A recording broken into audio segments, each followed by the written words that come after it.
Let this be like the gospel. Me be the gospel of you can be anything and still make it.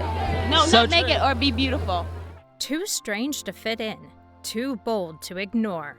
Kristen McMenamy wasn't built for fashion's mold, she shattered it. In a world obsessed with perfection, she was the beautiful mistake no one could look away from. And just when she ruled the runway, she vanished. But legends like Kristen don't fade. They evolve. Pictures for the glory of like opening it and just looking at myself in the pictures and thinking, wow. Before Kristen McMenamy ever graced a runway or appeared in Vogue, she was just a quiet, restless teen in suburban Pennsylvania. Far from the glitz of New York or Paris, she grew up in a strict Catholic household where creativity and bold dreams weren't exactly encouraged. Kristen didn't fit in. Not at home, not at school, not anywhere. Shy and awkward, she often felt like an outsider, uncomfortable in her own skin. School wasn't a safe place. It was something to get through. With few friends and a harsh self-view, she didn't see herself as beautiful. Yet beneath it all, she was quietly pushing back against expectations, trying to box her in. Can I put it over this? Or should I get naked and put it on? Which is how I usually wear it. Kristen didn't try to fit in. She embraced her weirdness instead. She'd hunt thrift stores for quirky, offbeat clothes, mixing and matching in ways that felt true to her, even if others didn't get it. People thought she didn't care about her looks, but that wasn't true. She cared a lot, just on her own terms. Those early years of feeling like an outsider shaped how she saw the world. Kristen never dreamed of fame or glamour. She simply wanted to be noticed for who she really was. Little did she know, that quiet rebellion and sense of otherness would one day become her biggest asset. Wait, I have to say this. I represent the individual. Whoever you want to be is cool and beautiful. And I'm sorry, but I was never considered beautiful until 2 years ago. So When Kristen first entered modeling, the industry didn't know what to do with her. Late 80s fashion was still hung up on a very specific kind of beauty, soft, glossy, and safe. Kristen was none of that. With her pale skin and sharp, almost confrontational features, she didn't blend in. She stood out, and not in a way the agencies liked. Some told her flat out she wasn't pretty enough. Others tried to smooth her edges with makeup and curls, trying to mold her into something more acceptable. But Kristen wasn't interested in being edited. She kept showing up, exactly as she was. And without anyone realizing it, the very things that made her hard to cast would become what made her unforgettable. I always wanted to be different, a little bit different, and I guess I always love fashion. I think the older I get, the more experimental I get.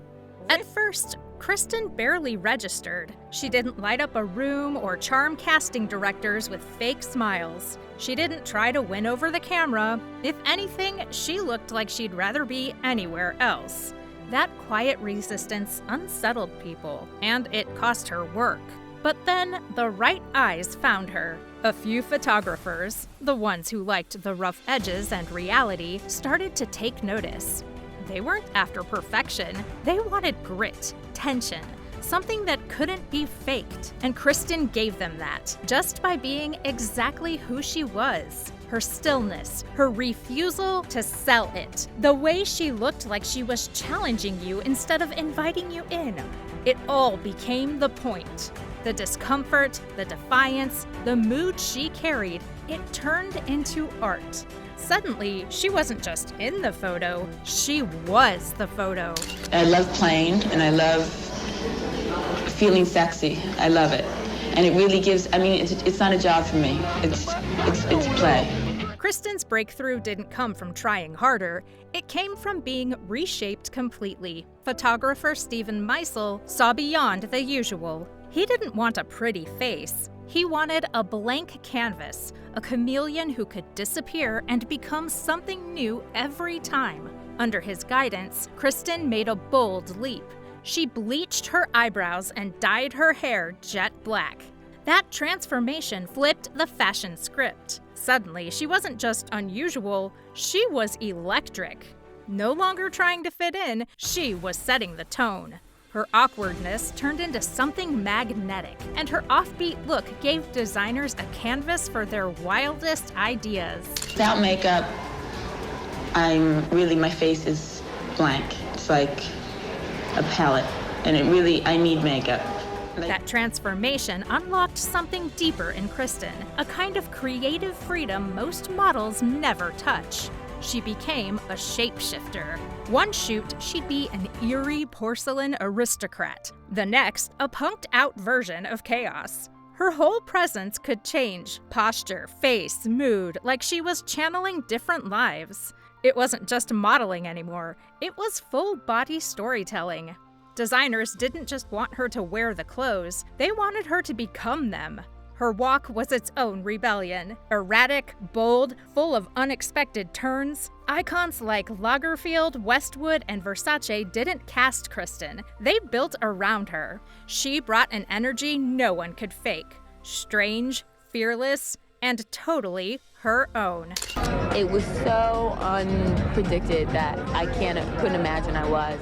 By the time Kristen hit her peak, she wasn't just modeling. She was embodying ideas. She didn't serve up sex appeal or high-gloss glamour. She offered something stranger, deeper. One look could feel cold, futuristic, even a little disturbing. And that's exactly why the industry couldn't look away. Designers didn't cast her to show off their clothes. They used her to build entire worlds. Her presence turned editorials into statements and runway shows into strange, beautiful dreamscapes. That blank stare, that raw edge, it wasn't about allure, it was about impact. I'm a model. I don't need my mind anymore. At the height of her power, Kristen chose to disappear, not with fanfare, but with quiet conviction. She had become a mother. Life shifted. Her world, once orbiting around the lens, turned inward, toward home, toward something slower and more rooted. She didn't try to juggle both. She gave herself fully to this new chapter. Modeling had always demanded everything from her, and now, so did motherhood. So she stepped away, not as a retreat, but as a choice. No press release, no staged goodbye, just a clean break, made on her own terms. And in that exit, she stayed exactly who she always was, uncompromising, unpredictable, and never one to play by the rules. Being pregnant and sitting at home in Pennsylvania for all the time gave me this, I sat back, so it's like a breath of fresh air all of a sudden, like excitement, wow. More than a decade after stepping away from the spotlight, Kristen McMenamy returned to the fashion scene with a statement louder than any words. Instead of softening or hiding the years behind her, she chose to own them. Every streak of gray, every wrinkle, every mark of a life fully lived. In her 50s, Kristen hit the runway again, bringing the same fierce energy and uncompromising spirit that first made her unforgettable. Her comeback wasn't a nostalgic nod or quiet re-entry. She commanded major shows for Marc Jacobs, Valentino, and Fendi with a raw magnetism that outshone models half her age. By boldly owning her age and defying fashion's youth-obsessed standards, Kristen became more than a comeback story.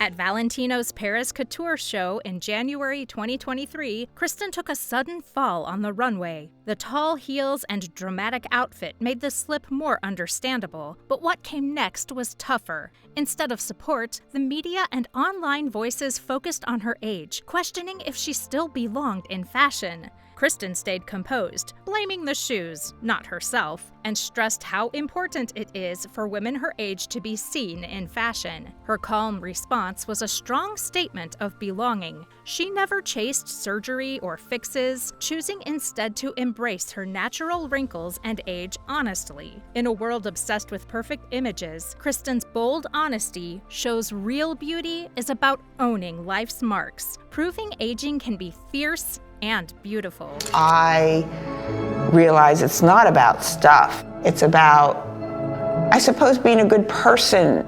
From the start, Kristen was the odd one out. A shy girl in a quiet town, never fitting the mold. But she didn't hide it, she owned it, turning her strangeness into strength. Her story shows that being different isn't a weakness, it's power. Kristen's boldness and refusal to conform made her unforgettable. If you feel like you don't belong, remember this: keep being yourself. That's what makes you truly stand out. If you enjoyed this story, don't forget to like, subscribe, and hit the bell for more inspiring journeys.